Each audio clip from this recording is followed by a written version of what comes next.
Halo semuanya, perkenalkan saya Nazujian Safira dari kelas 105. Di sini saya akan mempresentasikan tentang sistem kabel jaringan. Yang pertama adalah pengertian kabel UTP.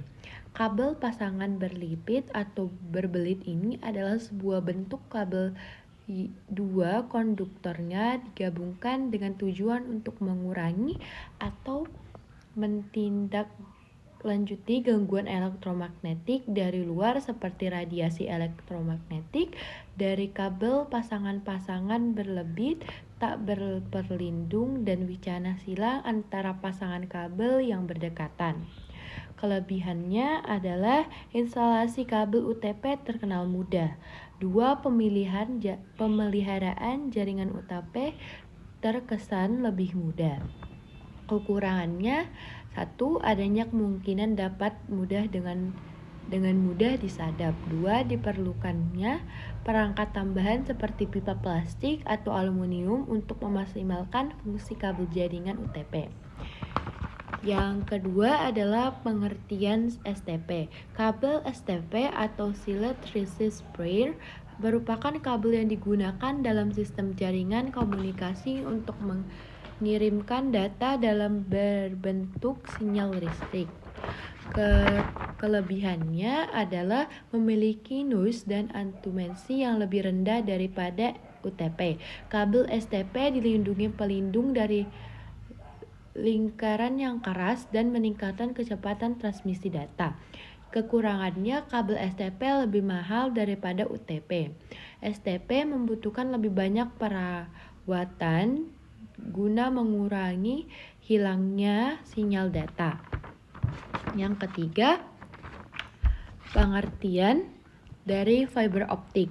Fiber optik adalah saluran transmisi atau sejenis kabel yang terbentuk dari kaca atau plastik yang sangat halus dan lebih halus daripada selai rambut dan dapat digunakan untuk mentransmisikan sinyal cahaya dari suatu tempat ke tempat lainnya.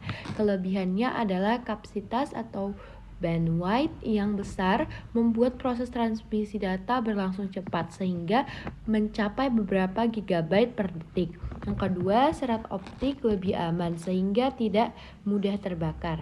Kekurangannya, harganya relatif lebih mahal ketimbang kabel pada umumnya. 2. Membutuhkan alat khusus untuk menyambungkan kabel fiber optik. Yang keempat adalah pengertian koaksial. Kabel koaksial adalah sejenis kabel yang memiliki dua konduktor utama. Bagian tengah kabel ini terbuat dari kawat tembaga yang padat dan dikelilingi oleh lapisan isolator. Seputaran itu, konduktor kedua adalah lapisan metal yang melindungi isolator pertama. Kelebihannya adalah harganya relatif lebih mudah. Kedua, kuat menahan gangguan eksternal. Ketiga, kemungkinan error lebih kecil. Kekurangannya, pemasangannya agak sulit. Kedua, biaya perawatannya mahal. Dan ketiga, bentuknya kaku. Yang kelima, ada pengertian dari RG58. Jenis RG58 adalah yang sering digunakan pada jaringan komputer skala kecil. Kabel ini memiliki instalasi 50 ohm dan mampu transmisikan sinyal dengan frekuensi hingga 1 GH2. Kelebihannya tahap terhadap interferensi. Kedua, kapasitas transmisi yang tinggi. Ketiga, pengurangan kehilangan sinyal. Keempat, tidak perlu daya tambahan. Kekurangannya, 1. Jarak jangkauan yang terbatas. Kedua, biaya investasi tinggi. Ketiga, hanya memiliki satu jenis kawat tembaga. Sekian presentasi dari saya tentang sistem jaringan.